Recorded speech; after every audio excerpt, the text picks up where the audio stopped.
Olá, meu povo! Está começando mais um iPod, o videocast da SMAP. O tema de hoje não podia faltar aqui na nossa mesa colorida. Para falar sobre ele, a gente inclusive deu um tchan no nosso cenário. Você que nos acompanha pelo YouTube vai poder perceber que o nosso cenário está o quê? Rosa, isso mesmo. Em homenagem, claro, em alusão ao Outubro Rosa, né? Esse movimento que é internacional e que visa, né, combater o câncer de mama. Para conversar sobre esse assunto, eu tenho aqui comigo duas convidadas hoje. Nós trouxemos a oncologista doutora Carla Rameri, ela inclusive que foi responsável pelas ações comemorativas, né, alusivas a esse tema aqui no Tribunal de Justiça, foi nossa convidada do Tribunal de Justiça. E temos aqui também a Fabiana Souto Maior, que é servidora daqui do tribunal e tem uma história muito massa para contar, para dividir aqui hoje com a gente, tá bom? Então, meninas, muito obrigada por terem aceitado o nosso convite. Sejam muito bem-vindas à mesa colorida, que hoje não tá rosa só aqui, mas, né? Sejam muito bem-vindas, muito obrigada. A gente tem aqui uma informação, né, um dado, que o câncer de mama é o segundo tipo de câncer que mais mata mulheres no mundo, né, perdendo apenas para o câncer de pele. Né, esse realmente foi um dado que eu confesso que me surpreendeu. Por outro lado, nós temos também uma estatística, né, que mostra que tratado precocemente, identificado de forma precoce, a gente consegue um índice de cura muito elevado, né? Entre 90% até 95% de casos, né, de cura completa. E isso também nos anima. Não é verdade, doutora Carla? É isso sim, Mônica. Antes de tudo, agradecer o convite. É um prazer estar aqui, é um prazer poder capilarizar as informações a respeito do câncer de mama, para que mais e mais gente possa entender do que se trata, né? E que possa ter atitudes para tentar diminuir o impacto dessa doença na sociedade. De fato, o câncer de mama a gente fala que é o mais comum entre as mulheres porque a gente desconsidera os tumores de pele não melanoma, que são tumores comuns que as pessoas têm em decorrência do sol. Então, esses tumores eles não costumam impactar, causar metástase ou uma necessidade de tratamentos adicionais. Só a ressecção é suficiente. Então, de modo geral, a gente considera, dentre os tumores mais importantes que acometem o ser humano, o câncer de mama como o mais comum entre as mulheres. E é o segundo que mais mata, perde só para o câncer de pulmão. Né? É importante entender que quando a gente fala do câncer de mama, é um conjunto de doenças, né? Um conjunto de doenças com biologias diferentes que acometem um órgão. Então, existem diversas abordagens diferentes e características próprias da paciente, história familiar, genética, que podem determinar a melhor forma, que vão certamente interferir na melhor forma de abordagem, de tratamento. Entendo. Então, assim, não é uma receitinha de bolo. Não. Né? Não são características únicas que determinam o câncer de mama. Não. Existem fatores externos que aumentam o risco, como obesidade, por exemplo, o uso de terapia de reposição hormonal, história familiar. Então, tudo isso vai aumentar o risco de desenvolvimento da doença. Né? Uma vez tendo a doença, existem outras características que a gente leva em consideração para determinar qual vai ser o melhor tratamento. Quando eu estava conversando com a doutora Carla, né, fui convidá-la para vir participar daqui, a gente estava falando dessa essência, né, da campanha do Outubro Rosa, que acaba trazendo em seu seio esse incentivo ao autoexame, né, essa intenção de fazer com que as mulheres dediquem um pouco mais de tempo a se observarem, a se cuidarem, né? Mas aí a senhora acabou me trazendo uma informação que eu quero até dividir com vocês aqui, que nos acompanham. Eu fiquei surpresa, né? Que a comunidade médica, de uma maneira geral, já não... Eu não sei se o termo é indica, não recomenda, né? o autoexame, né? Como é que funciona isso? Então, a gente não recomenda como exame de rastreamento, né? Então, só para esclarecer, o exame de rastreamento recomendado a partir dos 40 anos pela Sociedade Brasileira de Mastologia é a mamografia. Então, a mamografia é o exame que tem a capacidade de detectar lesões bem iniciais, bem precoces, cuja chance de cura com um tratamento adequado é altíssima, acima de 95% de chance de cura, tá? Quando a gente fala no autoexame, a gente, de alguma forma, atribui a responsabilidade desse diagnóstico à mulher. E isso não é responsabilidade dela, tá? O autoexame, permite que a mulher detecte lesões palpáveis, já de um tamanho razoável. A gente quer chegar nesse tumor bem antes disso. Então, o autoexame ele é insuficiente para impactar de maneira efetiva a mortalidade pela doença. Entendi. Obviamente, isso não quer dizer que a gente não precise se palpar. Não só a mama, mas o corpo inteiro. Então, a gente precisa conhecer o nosso corpo, né? E é interessante que cada um conheça o seu organismo, conheça seu corpo, e na eventualidade de encontrar algo diferente, estranho ou desconfortável, que procure um médico. Mas aí a gente já não está falando de rastreamento, a gente está falando de uma lesão já instalada, assim, de uma alteração orgânica já instalada. E que muito provavelmente vai ter uma chance menor de cura, né? Entendi. Sim, a depender do tipo... Ou seja, a ideia é não sobrecarregar ainda mais, né? Não trazer mais... Não é responsabilidade da mulher, para nós mulheres. O desenvolvimento do câncer não é culpa dela. O aparecimento do câncer numa mulher não é culpa dela. Ela não tem que ter vergonha, ela não tem que ter medo, porque não é culpa dela se apareceu. Por mais que ela tenha uma história familiar forte, por mais que ela tenha hábitos que aumentem o risco de desenvolver essa doença, mas a gente não pode atribuir à mulher a culpa dela ter um câncer. Compreendi. Já é muito. O peso do diagnóstico já vai trazer muita responsabilidade para ela. O peso da vida real já é bastante grande, né? Imagina quando chega aí um diagnóstico, né, de câncer de mama. Exato. Imagino mesmo, de fato, a sensação psicológica, emocional, sim, né? Sim. Que causa. E quando a gente fala, mas passou 2 anos sem fazer a mamografia, ok. O ideal, a recomendação é de que a gente deva, sim, a partir dessa idade, fazer com essa regularidade, né? A gente estava aqui comentando, antes disso, é caso a caso. Então, toda abordagem antes dessa idade... Essa idade de 40 anos. 40 anos, precisa ser individualizada. Então, não há uma recomendação formal de fazer exames antes dessa idade, mas, obviamente, um ginecologista ou um mastologista vai reconhecer pacientes de risco, seja por história familiar, seja por antecedentes de lesões na mama, que já foram biopsiadas, puncionadas, retiradas, mas que não são exatamente câncer, mas que estão ali precisando de um acompanhamento mais de perto. Então, essa abordagem, sim, vai precisar ser individualizada. No caso das mais novas, né? Das mais novas. Quando a gente fala de rastreamento, é aquele exame que deve ser feito numa paciente assintomática, sem sintomas de nada, e que é capaz de detectar de forma precoce uma alteração para a qual a gente tem um tratamento. Entendo. Porque também, se não tivesse tratamento, também não valeria a pena estar procurando. Verdade. Isso, sim, de modo geral, vai impactar, vai reduzir a mortalidade pela doença na sociedade. Isso não quer dizer que nós, mulheres, de uma maneira geral, sobretudo as mais novas também, que não se conheçam, né? Isso, exatamente. Autoconhecimento é fundamental para tudo na vida, né? Exatamente. Chegou a hora, então, de eu apresentar aqui oficialmente para vocês a minha colega, né, servidora do tribunal, Fabiana Souto Maior. Fabiana, eu posso te apresentar com o vídeo que você me deu ou você quer falar antes? Pode falar, pode ser? Apresentar. Então, vou dividir com vocês a forma como eu conheci a Fabiana, tá? Ela me mandou Conta um pouquinho da história dela e a gente vai ver agora, juntinhos. Vamos lá?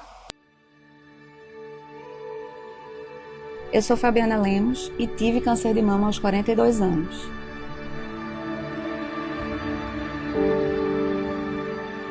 Eu recebi a notícia que eu tinha câncer de mama aos 42 anos no exame de rotina, né? Eu fui fazer meu exame, a gente nunca espera que vai sair um resultado diferente do que é normal. E dentro de um mês eu já estava fazendo a cirurgia de retirada das 2 mamas. Passei muitos meses de licença médica, não trabalhando, mas quando tudo isso terminou, que foi em julho de 2016 que eu fiz a última cirurgia, a minha vida voltou ao normal. Só que eu costumo dizer que eu vivo de uma forma muito mais light hoje em dia. Eu encaro a vida de uma forma diferente, encaro a morte de uma forma muito mais pé no chão, porque vai acontecer, e eu não tenho medo. Isso só me faz querer viver bem cada dia mais, né? Aproveitar as coisas da vida. É interessante como as pessoas relutam em falar da morte, né? É como se fosse algo que pudesse evitar. Eu tenho que me preparar, até porque eu tenho preceitos religiosos que eu acredito muito e eu tenho que estar preparada para quando esse dia acontecer. Nós temos uma arma poderosíssima contra o câncer de mama, que é a mamografia, né? É um exame super preciso que detecta o tumor no tamanho mínimo possível. Eu não sentia nada. Eu não tinha nada, o meu era tão pequeno que nem a mastologista conseguiu sentir fazendo o exame. E eu usei a melhor arma que eu tinha, que era a mamografia, e foi ela que salvou minha vida. Se eu tivesse deixado para fazer no ano seguinte, talvez o tumor já tivesse numa situação mais complicada. Existem tratamentos hoje em dia que levam à cura sim, né? 95% de chance de cura é um índice altíssimo. A gente tem que aproveitar o que a gente está vivendo hoje. Existe alguma coisa boa na sua vida e você tem que aproveitar isso. O que me ajudou bastante foi a minha família. E eu falava para todo mundo, eu vou ficar bem, minha gente, eu tô bem, eu vou ficar bem. O apoio da minha família foi essencial. Eu sou Fabiana Lemos, tenho 44 anos e venci o câncer de mama.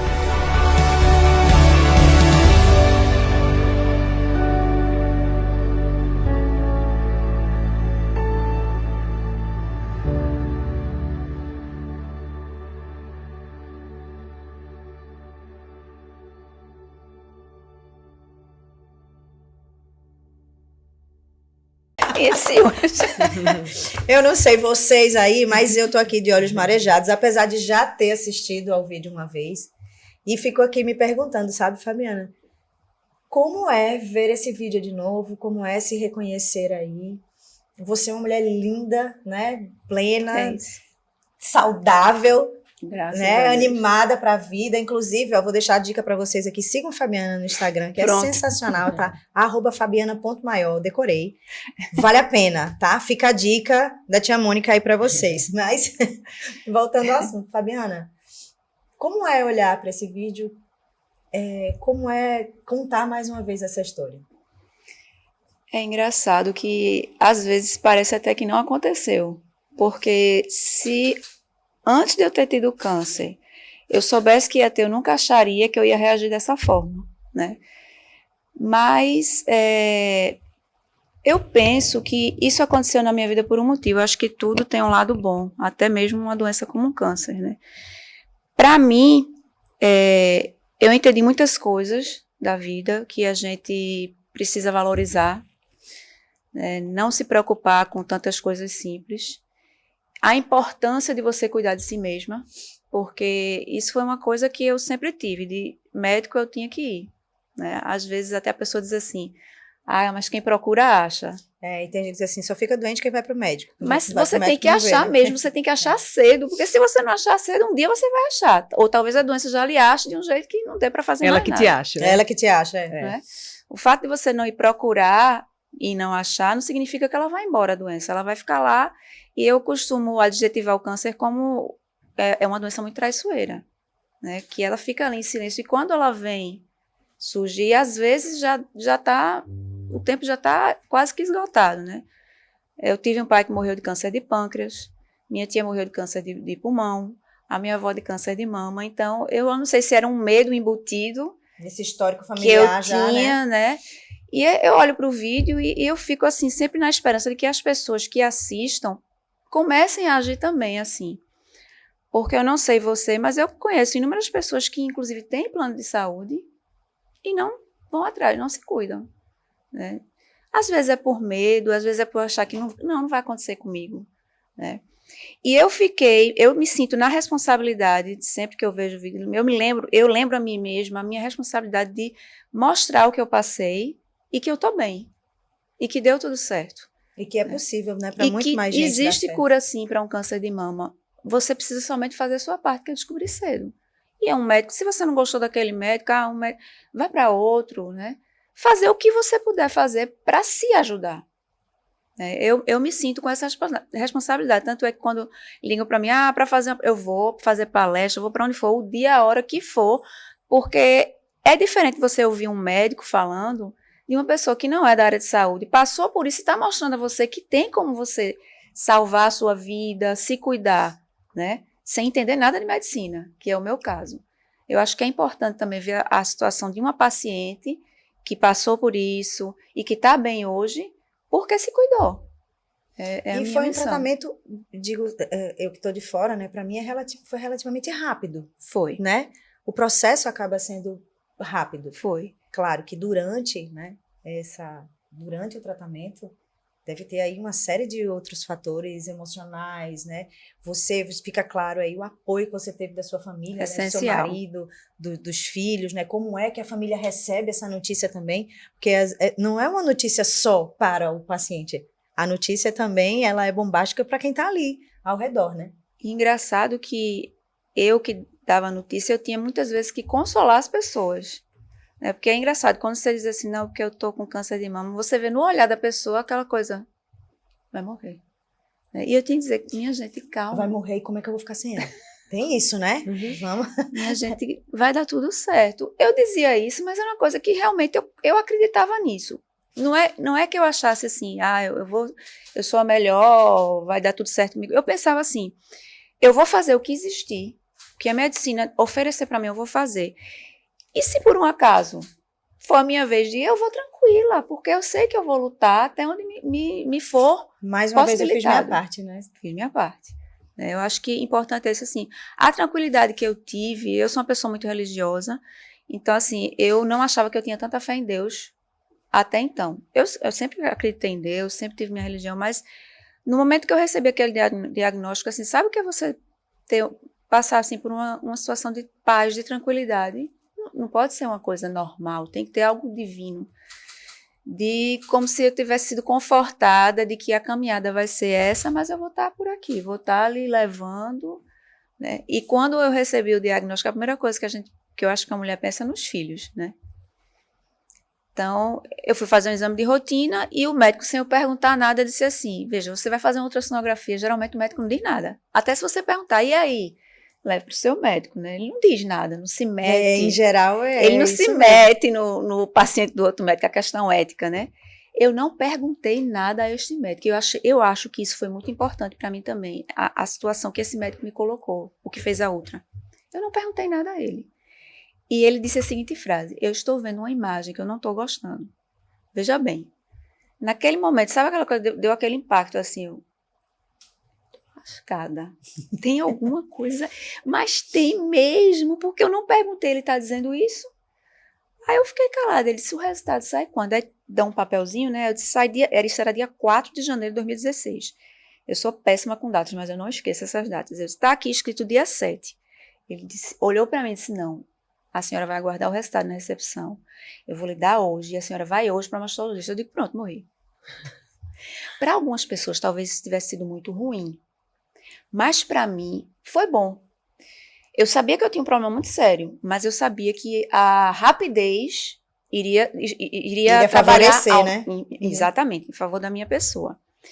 E ali na recepção, eu esperando o resultado, eu comecei a negociar com Deus. Tu já negociaste com Deus? Várias vezes. Fabiana, só uma dúvida. Nesse momento, A palavra câncer já aparecia na sua cabeça? Já, de imediato. Eu já estava pensando até qual era o BIRADS que eu ia ter. Eu não sei nada de medicina, mas eu sabia que tem um tal de BIRADS, que se fosse 5 ou 6 eu estava. E foi 5 mesmo. 6 parece que é só recidiva, né? Alguma coisa 6 assim. já tem a biópsia, já tem o resultado. Eu disse, nem 4 vai ser mais, vai ser 5. Eu sempre fui muito enxerida de saber assim, as coisas, porque eu sempre tive muito interesse. Para saber, eu gosto muito de ser prática, eu quero logo saber qual é a pior possibilidade. Então, eu sempre fui muito assim, eu sabia essa coisa de birragem, tudinho. Aí, eu ali na recepção, eu comecei a negociar com Deus. Eu dizia assim, a menina, eu tinha uma filha e um filho, né? A menina tinha 15 anos e o menino 7. Aí, eu dizia assim, oh, meu Deus, pensando, né? Mas, assim, parecia que eu não tinha chão, parecia que eu estava flutuando. É uma coisa muito estranha, não parece que é realidade. E eu pensando, isso é um sonho, é verdade, um sonho não, um pesadelo, né?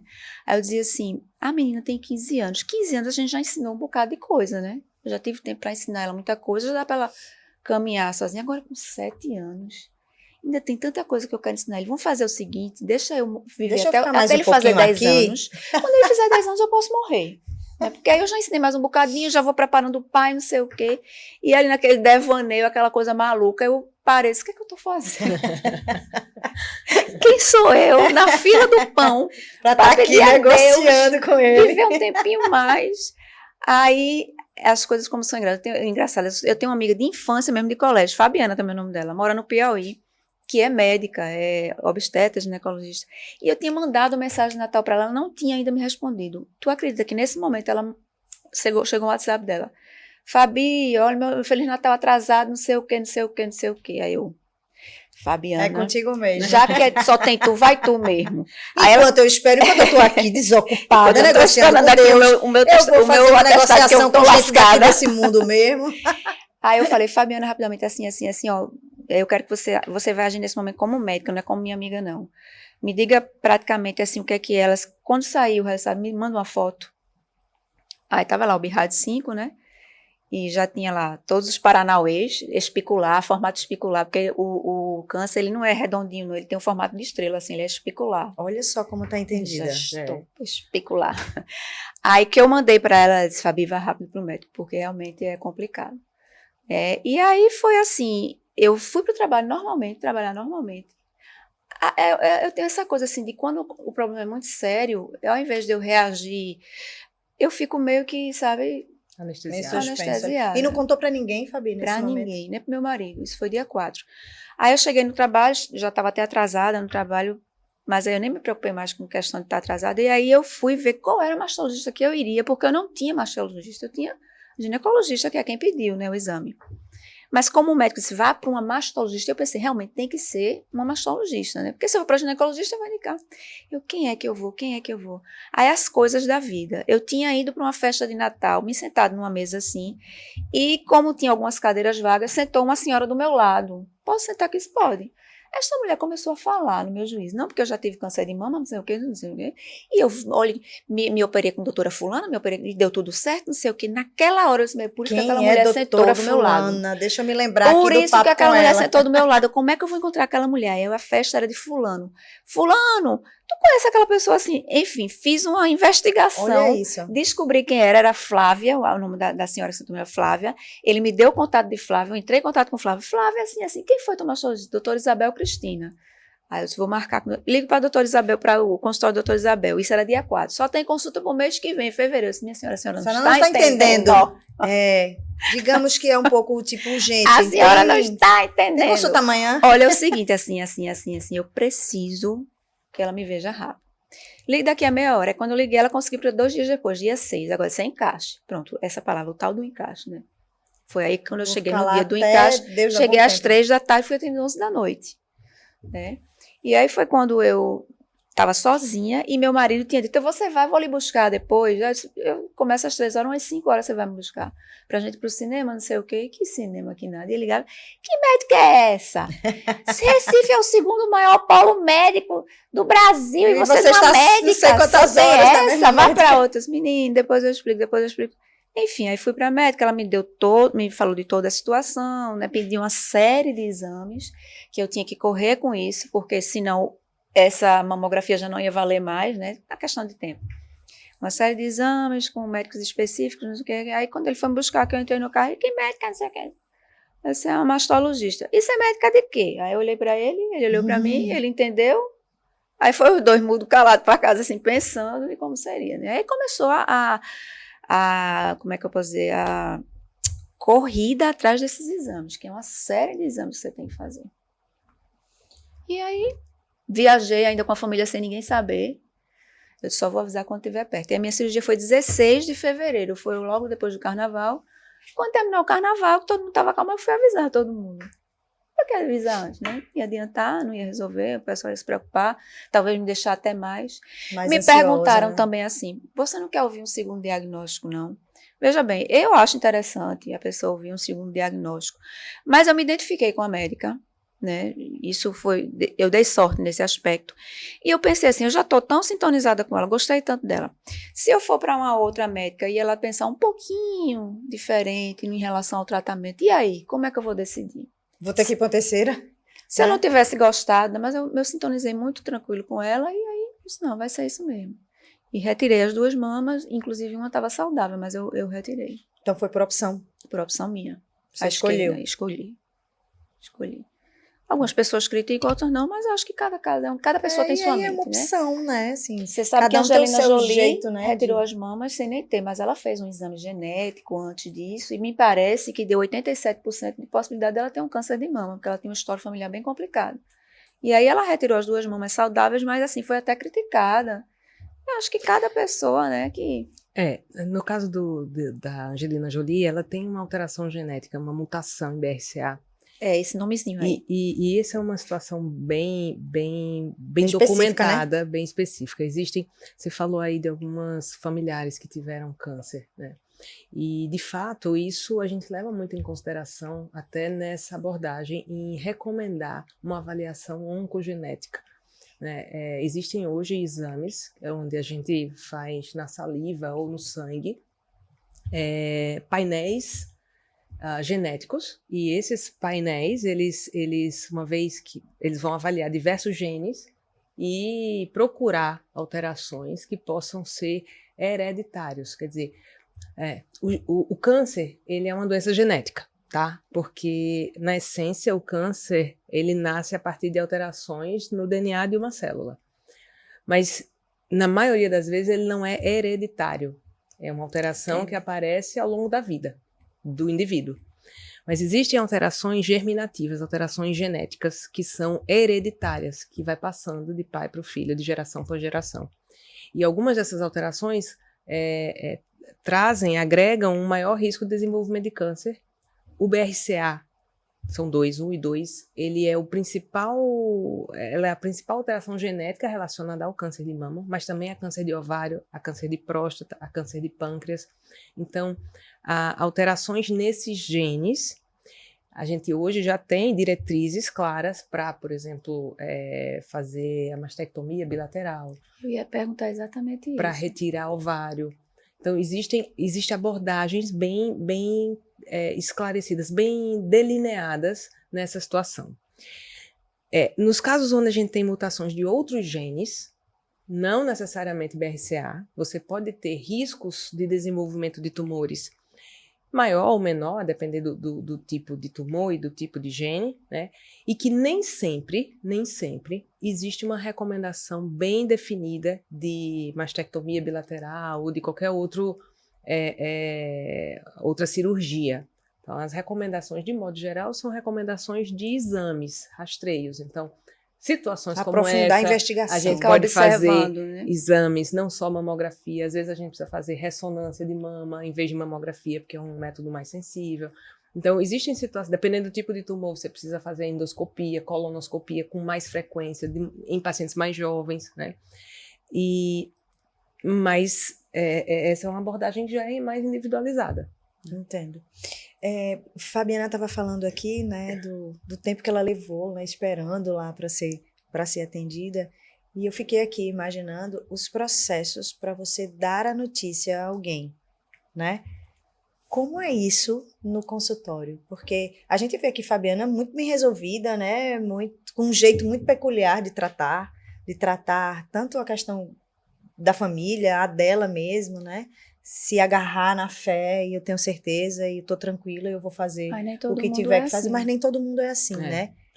Vê, o câncer é um diagnóstico que não é só do indivíduo. A palavra em si é muito pesada já, né? A gente entende que a família inteira adoece. Mesmo que o paciente esteja sozinho naquele momento, a gente sabe que é um peso Claro. bem mais amplo, né? E a gente precisa ser, na minha leitura, né? Assim, medicina não é uma ciência exata, mas na minha leitura a gente precisa ser claro, específico, incisivo sobre a importância e a gravidade e a necessidade dos procedimentos, mas de maneira acolhedora, de maneira a tentar mostrar que a gente pode trabalhar com a cura, né? Então, nessas situações, eu acho que a gente tem que focar na solução do problema e não no problema. Então, de modo geral, isso não tem receita, né? A sensibilidade do médico em perceber quem está ali na sua frente e o que ele quer. Às vezes o paciente não quer saber de nada. E às vezes o paciente quer saber de tudo. De todos os números. Tem aqueles que acham que sabem de tudo também, né? Também, tem. Eu acho que Fabi é dessas, não é? Não, só por aí. Então tem quem quer saber de tudo, tem quem não quer saber de nada, tem quem não me conte, eu tenho que fazer o quê e pronto, né?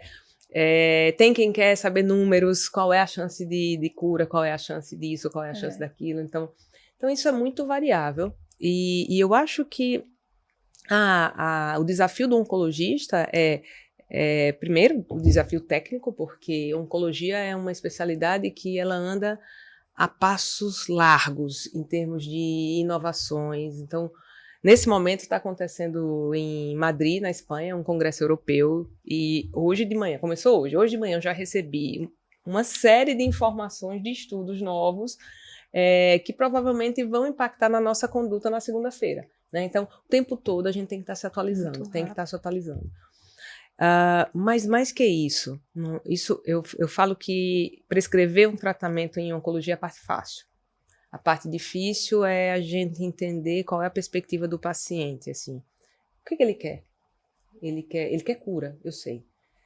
Mas ele quer Como é que ele quer chegar saber, lá, né? ele quer ser um agente passivo. Você vai fazer isso, isso e isso, e pronto. E ele não vai debater sobre como fazer, né? Alguns pacientes eles são mais participativos nas decisões, outros não. Outros só querem saber o que é que tem que fazer e pronto, né? E especificamente no câncer de mama, a gente tem alguns pilares. Quando a gente fala da doença inicial, a gente tem alguns pilares de tratamento, né? Então, a cirurgia é um pilar de tratamento, a radioterapia é um outro pilar de tratamento. E o tratamento sistêmico. Nesse tratamento sistêmico, de modo geral, a gente vai usar a hormonioterapia. Esse é um tumor que, em 80% dos casos, ele vai ser sensível a alguma forma de manipulação hormonal, né? A quimioterapia em si. Hoje a gente tem medicações mais novas, como imunoterapia, como terapia-alvo, como anticorpos. Então, é uma perspectiva muito ampla, as opções de tratamento. As possibilidades só crescem, né? Bom. Que bom, exatamente. E, de modo geral, o tratamento da doença inicial, ela pode variar aí em torno sem falar do hormonioterapia, que em geral a gente faz de 5 a 10 anos. Né? Hoje a gente faz de 5 a 10 anos. Mas na fase mais aguda, cirurgia, radioterapia, quando precisa fazer algum tratamento sistêmico, em geral, isso vai variar de 6 meses a 1 ano. Então, o todo do tratamento, né, de modo geral. Doutora Carla, a senhora estava falando aí da diferença, né, assim, o câncer é uma doença genética, porém não hereditária. Sim. Ou seja, na maioria dos casos. Na maioria dos casos, né? Mas existe alguma coisa, o que é que a gente pode fazer para evitar, né, que essa condição se agrave na nossa vida? Assim, como é que é porque é estranho dizer como é que eu vou prevenir o câncer, isso né? Que se eu puder acrescentar. É uma pergunta também, né? Porque eu me sinto no direito de perguntar, já que estou com a médica, né? Aproveita, amiga. Esse termo, previna-se, Não é mais assim, tipo, para chamar a atenção das pessoas, porque não existe como prevenir o câncer, ou existe. Não é como, por exemplo, o HPV, que as crianças, né, de 9 a 12 anos tomam a Tem uma vacina vacina. e previne. Mas o de mama, creio eu, que não tem ainda algo que diz assim, você vai fazer isso, você não vai ter câncer de mama. Eu penso que esse termo previne é realmente para chamar mais atenção, mas não existe. Você tem como descobrir cedo, penso eu. Excelentes Prevenir, colocações. eu acho que não tem como. Vamos começar falando do termo prevenir. Prevenção em medicina, como é que a gente entende? A gente entende como uma prevenção primária, prevenção secundária, prevenção terciária. Prevenção primária é a gente impedir que ele aconteça. Então, a gente vacinar contra o HPV, isso vai prevenir que haja um desenvolvimento do tumor, do colo do útero, tá? Isso é uma prevenção primária. Mas a gente também tem prevenção secundária. Prevenção secundária é o diagnóstico precoce, por exemplo. A gente vai prevenir que haja complicações decorrentes daquele diagnóstico. Então, quando a gente faz mamografia, a gente está, sim, fazendo uma prevenção. É uma prevenção secundária, é bem verdade. Você já vai estar com a doença. Mas a gente ainda pode usar o termo prevenção, né? Existem outras situações como essa. Pacientes tabagistas acima de 50 anos precisam fazer uma tomografia de baixa dose do tórax para prevenir câncer de pulmão. Assim como pacientes acima de 45 anos precisam fazer uma colonoscopia para prevenir um câncer de cólon. São condições onde a gente, na verdade, quer fazer um diagnóstico precoce. Mas a gente usa o termo como prevenção secundária. Na informação médica, para a gente está fazendo uma prevenção a gente pensa que é só que é não ter a né? doença. E a prevenção terciária seria, tendo a doença, a gente evitar complicações outras, complicações maiores, né? Como a morte por ela, por exemplo. Veja, existem hoje, a gente vê no mundo inteiro, não só no Brasil, um aumento exponencial dos casos de câncer, de modo geral, né? E isso certamente está relacionado à forma de viver. Estilo de vida. O estilo de vida, né? Eu Alimentação. Então, assim, quem são os grandes vilões hoje do desenvolvimento de câncer, né? Um dos principais é o tabagismo, o cigarro. O cigarro é responsável por uma série pelo aumento do risco de diversos tumores, não só pulmão, bexiga, rim, mama, estômago. Existe uma série que estão associados ao tabagismo, tá? Obesidade é um grande vilão. Então, existem hoje alguns tumores cuja incidência está aumentando relacionado ao aumento da obesidade, câncer de endométrio, câncer de mama, próstata, fígado. Então, alguns tumores estão relacionados a isso, tá? O álcool, a bebida alcoólica em excesso também é uma causa de câncer. Infecções de modo geral. Então, o HPV é um deles, mas o vírus da hepatite é um dos principais causadores de câncer no mundo, porque ele é muito incidente nos países orientais. Então, o câncer de fígado é é associado à infecção por uma hepatite, mas existem outras infecções virais que também estão relacionadas a outros tumores. Então, quando você entende quem são as principais causas de câncer de modo geral, eu entendo que sim, a gente pode fazer uma prevenção, sim. Se a gente tem uma dieta balanceada, uma dieta adequada, se a gente faz atividade física, se a gente não fuma, se a gente consegue colocar o exercício físico e colocar o uso de bebida alcoólica de forma moderada, equilibrada, e se a gente consegue vacinar nossa população a contento, eu acho que a gente sim está fazendo uma prevenção primária efetiva, né? Falando do câncer de mama especificamente, a gente consegue fazer prevenção primária para pacientes com alterações genéticas hereditárias. Então, como eu falei, quando você tem um conhecimento prévio de que tem uma alteração, uma mutação genética, existem algumas formas de prevenção. Uma delas é tirar a mama, e aí se você tira a mama, você não pode ter câncer de mama, você pode ter outro tipo de tumor, mas não vai ter câncer de mama. Então, é um tipo de prevenção. Existem algumas medicações, o tamoxifeno, por exemplo, ele pode ser usado, e algumas medicações primas do tamoxifeno pode ser utilizado na prevenção, tanto do câncer de mama quanto do câncer de ovário, né, nos casos de BRCA. E deixando claro que são vários tipos, né? São vários. Então, assim, é muito individualizado, mas existe como a gente prevenir. Eu queria deixar esse recado, né? Então, nem sempre está dentro do nosso controle, mas o que é que está dentro do nosso controle sempre na vida, né? Eu acho que a gente precisa cuidar, olhar para o corpo da gente e cuidar dele. Cuidar do ponto de vista do que comemos, do que bebemos, de como ele funciona, não só fisicamente, mas mentalmente também. Então, tudo isso é importante para que a gente possa prevenir esse tipo de acometimento. A gente conversou aqui no iPod com um psicólogo, psicanalista, na verdade, que é servidor, colega da gente aqui, e a gente conversava muito sobre o efeito emocional, né? O efeito psicológico, a forma como a gente encara as coisas, a forma como a gente recebe as coisas, né? Que não dependem da gente. O quanto isso tem peso na nossa vida cotidiana, né? Nossa forma de nos relacionar com as pessoas. Como é que a gente guarda essas coisas? Eu sou aquela pessoa que fico sempre pensando, olha, eu não tenho como controlar o que vem de lá para cá, mas eu tenho como tentar lidar como eu recebo, né? Como é que eu recebo? Qual é o impacto que essa informação, que o jeito daquela pessoa me tratar, enfim, como é que isso impacta a minha vida, o meu dia a dia, né?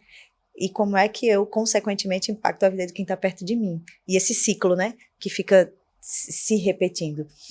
E eu sempre digo isso até para as minhas amigas, enfim, em outras conversas. Vamos cuidar mais da gente, né? Cuida do seu emocional, cuida de como você recebe, cuida de como você trata as pessoas. Porque é impossível, o que você dá não volta para você. O universo te devolve, né? Sim. Nas palestras que eu faço, tem um videozinho que eu apresento, é bem engraçadinho, assim, uma bonequinha bem engraçadinha, que principalmente a mulher tem essa coisa assim, eu não tenho tempo, né? Porque tem o marido, tem o filho, tem o trabalho, não vai dar tempo, não sei o quê. E esse videozinho no final mostra o seguinte, que se você quer realmente cuidar bem da sua família, estar bem no seu trabalho, você tem que cuidar, você tem que ser um pouquinho egoísta nesse momento e botar você no primeiro lugar da fila. Eu vou cuidar de mim para eu cuidar bem das outras pessoas e das outras coisas, né? E a questão que eu acho que depois da pandemia ficou muito essa questão do psicológico. Porque eu antigamente dizia assim, em primeiro lugar eu quero ter saúde. E eu já mudei meu conceito. Em primeiro lugar eu quero ter paz na minha cabeça. Sabe por quê? Penso eu. Você com saúde, mas sem paz, é capaz de tu perder a saúde. Não é verdade? É certo, não é capaz. Pronto, olha aí. É certo. A medicina falando. Você tá com a saúde, mas começa aquela coisa no seu juízo. É problema aqui, não sei o quê. Se você não sabe ter uma inteligência emocional para controlar aquilo, seu organismo vai sentir. Dizem até que, às vezes, o câncer é consequência de algo, né? De estresse, de alguma coisa assim. Não se sabe. Acho que falta propósito. Propósito é uma coisa, é algo que eu vejo muito importante. Não só na lida com câncer, mas de modo geral. Quando a gente tem um propósito, seja o propósito de cuidar da família, cuidar de um filho, cuidar do marido, cuidar dos pais. Fica um vazio, né? Na ausência desse propósito, esse propósito às vezes é profissional. Nossa, eu quero conquistar eu quero realizar um projeto, eu quero impactar a vida das pessoas, eu quero fazer uma viagem a propósito. Eu quero fazer uma viagem que é uma viagem do meu sonho, eu quero conhecer o Japão, sei lá. Então, quando você tem um propósito, isso faz... energia, né? É o combustível. Na ausência desse propósito, e eu acho que isso acontece muito nesses casos de depressão, e por gatilhos vários. Vários, né? Os gatilhos são que pra gente que tá inúmeros. de fora é difícil entender e aceitar, difícil compreender, mas pra quem exatamente. tá... Aí a gente volta pro começo da conversa lá, né? Empatia, né? O cuidado de como você encara o outro, né? E as sensibilidades do outro. É o desafio, né? Eu não diria que é um desafio da oncologia. Na oncologia, talvez isso seja mais explícito, tá mais à flor da pele. Mas é um desafio de quem trabalha com gente. Seja na medicina, seja no direito, seja Eu tenho certeza que se a gente tem empatia pela posição, pelo que o outro está vivendo, está passando, está sofrendo, a gente tem uma chance maior de acertar como ajudar, né? De ser mais justo, né? É. Meninas, antes da gente partir para os nossos finalmente, porque a gente já deu tanto recadinho de amor aqui, né? Mas eu tinha uma pergunta bem, bem específica. Fabiana disse que retirou as 2 mamas, né? Uma delas por opção. Como é que foi o processo da retirada da mama? Assim, eu digo da vida real, né? Tiro a mama, fica nada, Nada. né? Qual é a sensação disso? Terrível, né? É como eu tinha falado aqui antes, eu quis ver a imagem de como eu ficaria antes de acontecer. Para se preparar. Para me preparar. Tem pessoas que não querem ver. Eu não estou dizendo que essa minha forma de como eu me comportei é o que devam fazer. Eu acho que a pessoa tem que fazer o que se sente confortável. Tem gente que não vai se sentir confortável de nenhuma forma, né? Eu já vi como eu ia ficar, mesmo vendo, quando eu me olhei no espelho, é uma coisa assim, é arrancar um pedaço seu, né? E um pedaço que para a mulher é muito interessante, né? Muito feminino, é a feminilidade da mulher. Foi bem difícil. Eu tenho muita sorte de ter o marido que eu tenho. Porque existem muitos casos, e a doutora deve ter vivenciado diversas pacientes com esse problema, talvez, de maridos que abandonam as mulheres, né? E assim, eu até ouso dizer, eu acho às vezes até que eles abandonam, não é porque tenham deixado de gostar, é porque não querem viver aquilo, estar naquela cena, ver aquilo ali, né? A fraqueza do ser humano. Eu não quero nem julgar nenhum marido que tenha feito isso, né? Mas, assim, para o meu... Mas quero enaltecer o meu, né? Quero enaltecer. Porque, olha, eu vou lhe dizer uma coisa. Meu pós-operatório foi terrível, porque eu não podia tomar analgésico e eu ficava mal-humorada mesmo. Só não ficava mais ainda porque eu sabia que ia passar. Porque você tem algo que você sabe que vai passar, beleza. Quando você tem uma doença que você sabe que não vai se curar, deve ser muito complicado. Eu acho que isso me animava um pouco. Me animava um pouco, não. Me animava muito. Mas assim, foi uma cirurgia que durou quase 10 horas, porque foram 2 equipes médicas. Primeiro tira toda a mama, e foi a equipe da mastologista. E tem uma série de detalhes assim. Tirou a mama e tem que pegar o linfonodo sentinela, que é algo que fica aqui para saber se ele foi atingido. Aí leva para o laboratório, fica lá esperando na sala de cirurgia, né? Se ele tivesse sido atingido, eu teria que esvaziar toda a axila. Então, meu braço ficaria sem proteção. Acho que os termos são esses. Estou dizendo termo bem do jeito que eu sei falar. É o jeito que a gente vai entender, tá tranquilo. Eu tive muita sorte em vários aspectos no meu episódio de câncer, né? Eu não precisei retirar o linfonodo sentinela de uma forma prática. O que isso significa? Minha avó teve que tirar o linfonodo sentinela. Então, por exemplo, qualquer corte, se ela levasse um corte no braço, ou se fosse fazer a unha aí, aquilo ali poderia inflamar e ficar um linfedema, o braço dela todo inchado. Então, eu também não precisei me preocupar com isso, porque o linfonodo não tinha sido atingido ainda. Creio eu, porque eu descobri bem no início. Então, mais uma coisa a enaltecer de você se cuidar, descobrir cedo, né? Aí, depois que viu que o linfonodo estava ok, aí terminou a cirurgia e entra o cirurgião plástico, que apesar de eu não ter saído já com a prótese, ele teve que colocar o expansor vazio. Coloca esse expansor e depois fechou tudo. Mas eu fiquei sem nada. E como eu te falei, nem auréola e nem mamilo. Porque às vezes a gente pensa que tira, no meu caso, né? Tem casos que pode preservar, mas no meu caso, eu precisei retirar a localização do tumor, a minha mama não era muito grande, acho que tudo isso levou a essa decisão da médica. E eu fiquei com 2 drenos, cada um de um lado. Eram 2 canudinhos que ficavam com os coletores aqui embaixo. Eu não sei se o procedimento hoje ainda é assim. Veja, foi 2016. A medicina evoluiu muito rápido, eu não sei como está hoje. E ficou drenando isso. Então, tinha que tirar desses potezinhos, ver quantos ml de sangue por dia tinha saído, para ver se estava realmente infecção. E todo dia eu tinha que ir no consultório do médico para fazer o curativo, que eu ficava com um curativo, uma faixa, não podia molhar, né? Então, era banho daqui para baixo, e eu ia para o salão para lavar o cabelo, não era para me arrumar. Para mim, me ajudar a lavar o cabelo. Então, assim, foi um período muito ruim, né? Os dias parece que não passavam, era bem dolorido. O braço eu tinha que ficar assim, porque qualquer esforçozinho podia prejudicar. Tipo assim, para sentar eu tinha que ter cuidado de não me apoiar. Então, uma série de coisas que eu tive. O melhor enfermeiro que foi meu marido. Não estou desmerecendo o marido de ninguém. Porque pode ser que tenha pessoas que não consigam lidar com isso e preferem contratar E uma às vezes é até enfermeira. melhor mesmo, né? Que Às vezes contrate até alguém para que a gente não acabe É. tendo um problema. No meu caso deu tudo certo. Assim, e o principal por parte dele, da minha família, mas principalmente dele, eu nunca vi no olhar dele, assim, em nenhum momento, que a gente conhece a pessoa, eu sou casada, vou fazer 27 anos de casada, né? A gente conhece pelo olhar a pessoa. Eu nunca vi, assim, nem por um segundo, um olhar dele meio que, sabe, ruim, questionando. Não, nunca. Então, isso é outra sorte que eu tive também, que não deve ser fácil num momento desse, você ter uma pessoa do seu lado que não está mais do seu lado. Tem o caso recente agora da Preta Gil, que ela relatou que o marido, né, acabou deixando ela, e a tristeza que deve dar. Então eu tive isso, tive minha família, na época minha mãe era saudável, hoje minha mãe tem Alzheimer, mas na época minha mãe era saudável. Meus filhos, acho que por verem a forma como eu estava reagindo, acabaram também ficando animadinhos, né?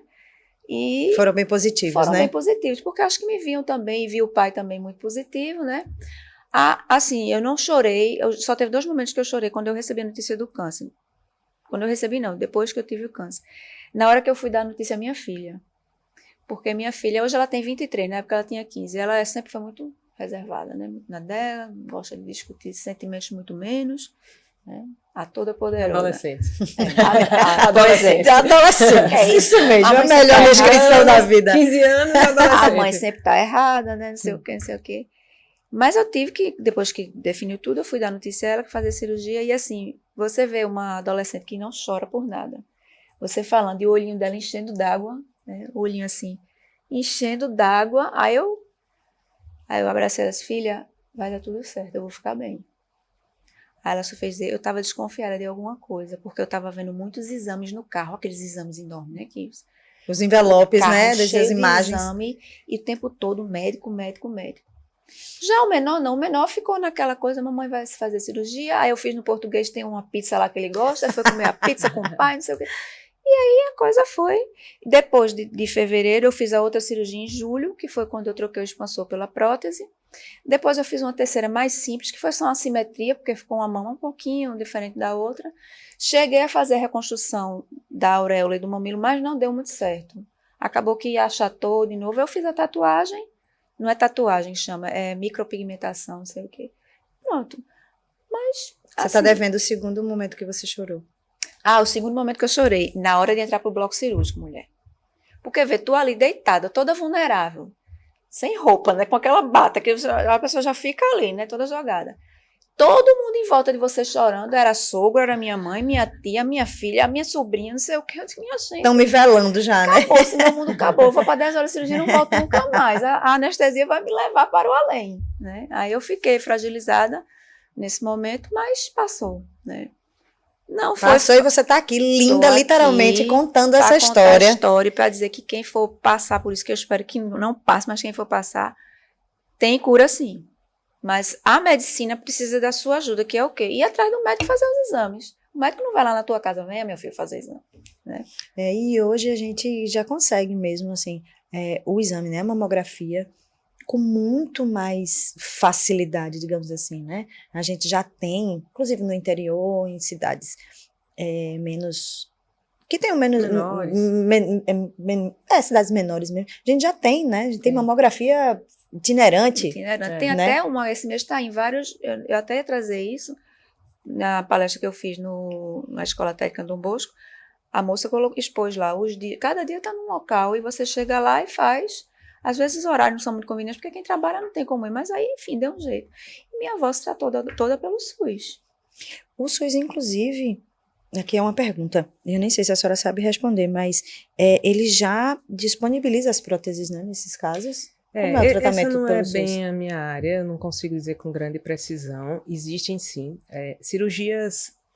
reparadoras, né? Existe a Mas, diferença inclusive, de cirurgia. Reconstrução mamária é lei, exatamente. é obrigatório. Então, é diferente de uma cirurgia plástica isso. estética. Uhum. É diferente de uma cirurgia reparadora. Então, como a gente tem situações onde você precisou de uma mutilação, então o SUS, ele cobre, né? Cobre. Eu não sei o tipo de prótese, isso eu não consigo dizer. Mas tá assegurado. Mas estamos acobertadas nesse sentido, isso. né? Meninas, o papo foi bom. Muito massa. divertido, muito rosa. Olha só que lindo. Eu queria, assim, já estamos aqui nos divertindo e dando muitos recadinhos de amor, como eu disse no decorrer do programa, mas eu queria abrir agora esse momento das considerações finais. Que recadinhos vocês acham que não poderiam deixar de dar hoje, além de tudo isso que a gente já falou? Tá, eu quero dizer que hoje a oncologia, de modo geral, ela já avançou muito. O tratamento de câncer hoje é um tratamento que tem resultados extremamente positivos e que não tenha medo. Eu sei que é impactante, mas procure seu médico, procure um oncologista ou cirurgião, e que existem diversas oportunidades de tratamento em diversos cenários. Especificamente no câncer de mama, já foi falado aqui, a gente tem altas taxas de cura para aquela doença que é diagnosticada precocemente. E a gente tem uma ferramenta para diagnosticar precocemente, que é a mamografia. Então, procure fazer seu exame, procure seu ginecologista, seu mastologista, peça a ele a mamografia. Se você já tem mais de 40 anos, peça a ele o exame, faça e vai ficar tudo bem. E vai ficar tudo bem. Fabi? E eu sou a prova viva de que realmente tem como essa história dar certo no final, né? A doutora aí falando na posição dela de médica, importantíssima, mas que se eu não tivesse feito os meus exames anualmente, eu fiz em janeiro de 2015 e eu não tinha nada. E talvez se eu não tivesse feito em janeiro de 2016, talvez se eu tivesse deixado para 2017, como estaria a situação, né? Talvez mais complicado, talvez não. Mas uma coisa é certa, eu não precisei fazer quimioterapia, penso eu que porque eu descobri cedo, né? Não precisei de radioterapia, fiz as cirurgias e fiz a hormonioterapia. Então foi fácil, eu posso dizer que foi fácil. É um peso de ter um câncer, mas eu lidei com isso da melhor forma possível porque me foi dada essa possibilidade porque eu descobri no início. E como é que eu descobri no início? Porque eu tomei a atitude de ir atrás da médica, né, de fazer meus exames e de levar o resultado, que às vezes tem gente que faz exame e não leva o resultado não, né? Ou não abre, ou abre e vê e deixa escondido, né? E, como eu falei aqui, casos de pessoas, inclusive, que têm plano de saúde e não vão. Porque eu não tenho tempo.